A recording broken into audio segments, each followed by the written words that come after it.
सनातन धर्म को मानने वाले सभी भक्तजनों को मेरा नमस्कार। यह कथा जगत पालन करता भगवान विष्णु के 16 पार्षदों में एक तथा उनके प्रिय भक्तों में श्रेष्ठ एवं उनके वाहन बने श्री गरुड़ जी की है। प्रजापति दक्ष की 13 कन्याओं का विवाह महर्षि कश्यप से हुआ। इसमें से कद्रु व विंता को महर्षि ने वर मांगने को कहा। तब कद्रु ने समान शक्ति वाले 1000 नागों को पुत्र के रूप में मांगा तथा विंता ने सभी गुणों में श्रेष्ठ केवल 2 पुत्रों का वर मांगा। फलस्वरूप कालांतर में कद्रु से 1000 एवं विंता से 2 अंडे उत्पन्न हुए। कई वर्षों बाद कद्रु ने 1000 नागपुत्र तो अंडों से बाहर आ गए, परंतु विंता के अंडे ऐसे ही बने रहे। अपनी बहन के नागपुत्रों को देखकर विंता ने अपना धैर्य खोकर अपने एक अंडे को स्वयं ही फोड़ दिया। इसका परिणाम यह हुआ कि उससे उत्पन्न पुत्र का ऊपरी भाग तो पुष्ट था, परंतु नीचे के अंग अधूरे रह गए। अपनी माता की इस नादानी से क्रोध में आकर श्राप दिया कि तूने जिस बहन से ईर्ष्यावश आतुरता के कारण मुझे अधूरे शरीर वाला बना दिया है, तू उसी बहन की दासी बनी रहेगी और तुम्हारा दूसरा पुत्र तुम्हें इस दासत्व से मुक्त करेगा। परंतु अब धैर्य रखना और आतुरता में इसे मत फोड़ना। इस अधूरे शरीर वाले पुत्र का नाम तेजोमय कांति के कारण अरुण पड़ा और वे सूर्य के सारथी बने। समय पूर्ण होने पर दूसरे अंडे से गरुड़ जी का जन्म हुआ।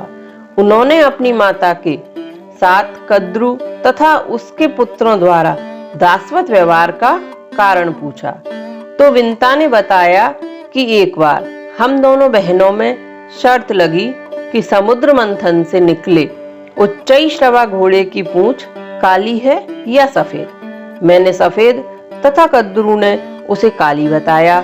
तब शर्त यह थी कि जो हारेगी वह दूसरी बहन की दासी बनकर रहेगी।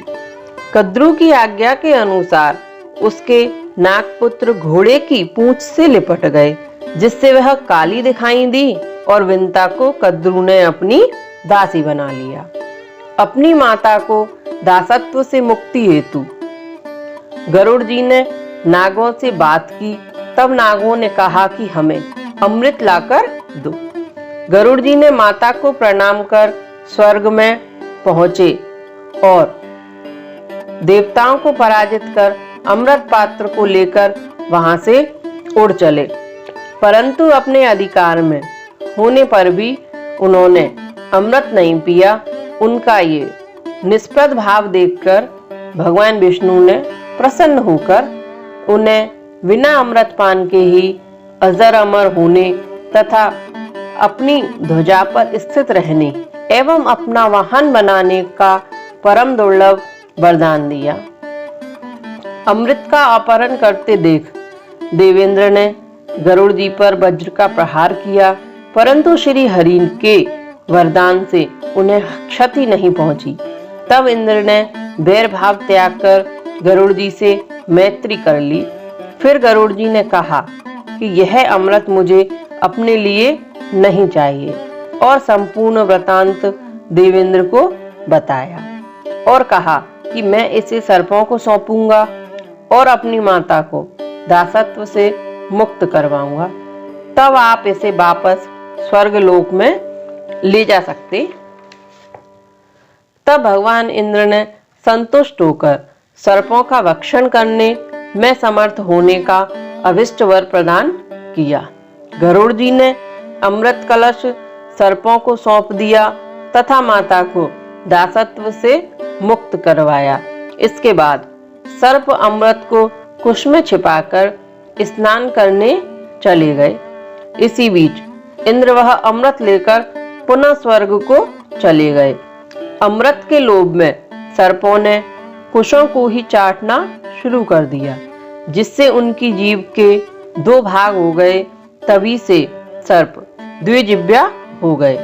एवं अमृत के स्पर्श के कुशा को परम पवित्र माना जाने लगा। श्री गरुड़ जी ने सूर्य के पास जाकर वेद पढ़ने की प्रार्थना की तो इन्हें पक्षी मानकर वेदों के लिए अनाधिकारी समझकर वेद पढ़ाने से मना कर दिया। फिर इनको अप्रसन्न देखकर तथा यह विचार कर कि इनके बड़े भाई अरुण मेरे सारथी हैं, इन्हें वेद पढ़ाने की इच्छा व्यक्त की। तब गरुड़ जी वापस नहीं आए और तप के द्वारा ज्ञान प्राप्त करने का निश्चय किया।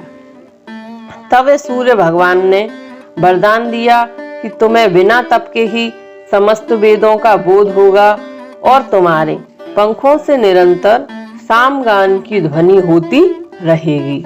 भगवान श्री कृष्ण गीता में स्वयं अपनी विभूतियों का वर्णन करते हुए अपने आप को पक्षियों में श्रेष्ठ गरुड़ बताते हैं।